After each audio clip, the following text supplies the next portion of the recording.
Alright, here I am on the Emmons Boulevard railroad crossing in Wyandotte, Michigan. Now, as you may see, guys, I am back at it again. I just drove right back down to Wyandotte to catch some more trains and tour some more crossings today. And you can hear from the horn in the distance, I just caught a Norfolk Southern manifest through here just like a couple minutes ago. So I decided to catch that and tour this crossing since I was highly requested to. So I guess with that said, let's go ahead and get on with the tour. So for the first signal, this has a Siemens base.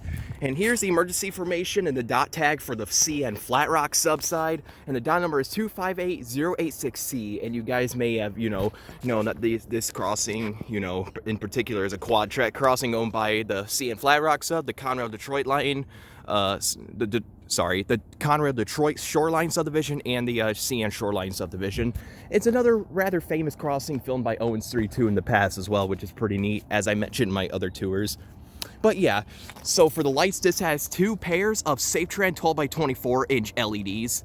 Forgot how to tell if they were GE uniform or Dialight LEDs, but yeah.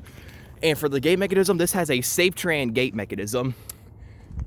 And for the bell, this is the interesting part. This has a Federal Signal mechanical bell. Now, hilariously enough, this crossing had a General Signals electronic bell of some sort up until 2018, until this mechanical bell replaced it. And also back at those times, this crossing also used to have Wabco 8-inch lights, and they looked clean and everything. I don't know why they replaced them, but oh well. I guess they wanted to match everything with their LEDs. But yeah, that was the first signal. Now let's go ahead and go on to the next, which has some more interesting equipment per se. Also, sorry about the fog. It's early in the morning and it's pretty foggy per se. But yeah, so here's the second signal, which has a SafeTran base, like one of the older gen ones. And here's the emergency formation and the dot number again. And if you look over here, you can see an old Grand Trunk Western dot tag. So this is pretty much the original signal mast that remained here throughout ever since this crossing had 8-inch lights. But speaking of lights, for this mast signal, this has two more pairs of SafeTran 12x24-inch LEDs, and these all sit on a SafeTran junction box, probably brand new. You can see a spider web up there. But yeah, and the bell is a General Signals Type 1 electronic bell. Now, this crossing used to have two General Signal Type 1s, I think, but glad to see one still remains, but one of them's gone because they tore out the signals on the Shoreline subside, which I will explain in a minute. But yeah, and then here's the next signal, which is starting on the Conrail Shoreline, Detroit Shoreline subdivision. So for the first signal on here, this has another Siemens base. And here's the emergency formation, the dot number for the Conrail Detroit Shoreline, and the dot number is 511635P. And also up until 2017, 2018, this crossing also used to have those mass signals with the GRS Lex C 8-inch lights that were plastic and SafeTran mechanical bells and whatnot, but they've been replaced a few years back. So this is yeah, it's kind of a shame. It was kind of like Vinewood Avenue too, as I think about it. But yeah, and for this signal, this has two more pairs of SafeTran 12x24-inch LEDs. Once again, sitting on a SafeTran junction box and light bracket. So yeah, that's that. And the bell is a General Signals Type 3 electronic bell, since this was a post-2016 install. Ever since 2016 when the General Type 3 came out, Norfolk Southern has been getting their hands on a bunch of them. But yeah, so that's one signal. Now let's go ahead and go on to the next signal, which also has another Siemens base. Well, it's also technically a SafeTran base because if you look on the back, there is SafeTran Systems Corporation. I mean, technically SafeTran and Siemens are the same thing, but there are some differences though. So this one has no blue tag on it, so which kind of makes sense. You don't really need one on every single signal. So yeah, and for the lights, this once again has two more pairs of SafeTran 12x24-inch LEDs sitting on a SafeTran light bracket. And for the bell is another General Signals Type 3 electronic bell. So yep, that's that. Let's go ahead and move on to the next, last track on the Conrail Detroit line. So once again, this has another Siemens base. And once again, no emergency information on this one, but that's okay. Like I said, you don't need one in every signal. But yeah, and for the lights, once again, two more pairs of SafeTran 12x24-inch LEDs. Now, as I think about it, I think Conrail used the GE uniform LEDs while the CN uses the Dialight ones. Correct me if I'm wrong, but yeah. And once again, this has another General Signals Type 3 electronic bell for a bell. It's pretty neat. And you can hear the jet in the background. But yeah, that's that. Let's go ahead and go on to the next. So here's the next signal, or the last signal on the Conrail Detroit line, which has, once again, another Siemens base. And here's the emergency information, the dot number again. And once again, 2 more pairs of Statran 12 by 24 inch LEDs, GE uniform probably. And then the bell is another General Signals Type 3 electronic bell, which looks rather bent. But yeah, that was the Conrail Detroit line signals, you know, just a whole lot of like a, you know, Statran and Siemens. Now, wait for these two to cross, or that truck's backing in, to go ahead and tour next signals.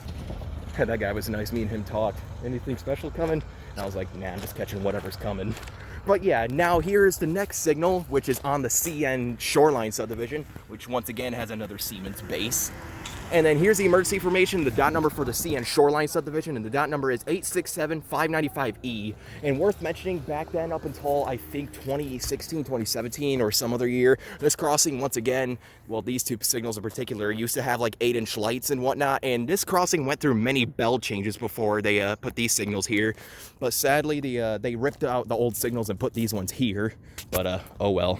They had to upgrade it sometime.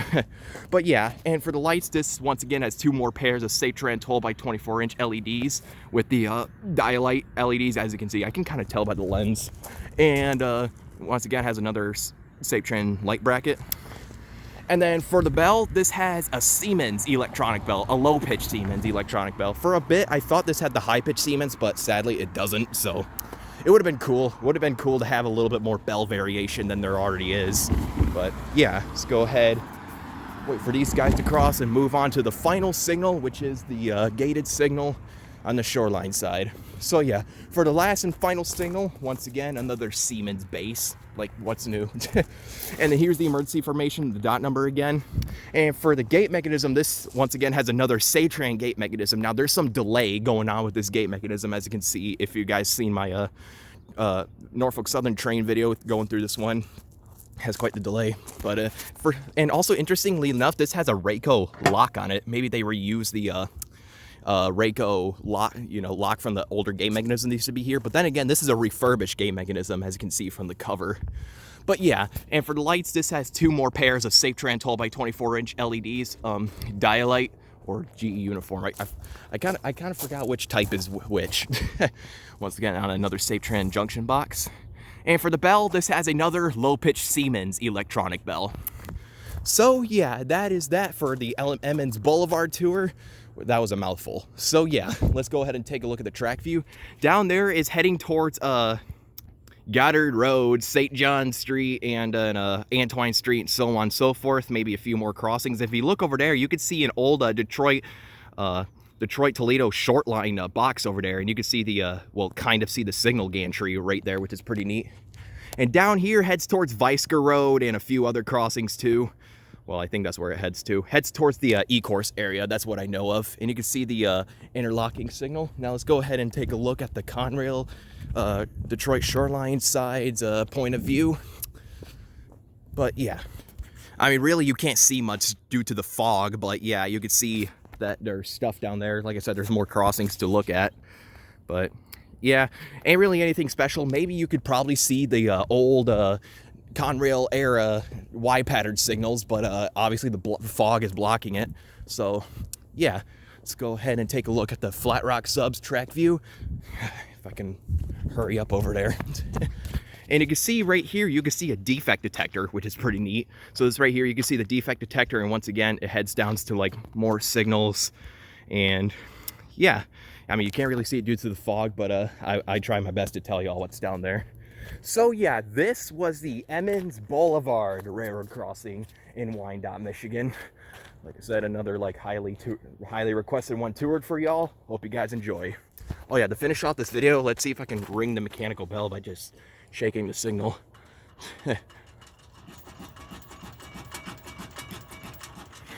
Kind of works. But yeah, that's that for you. Over and out.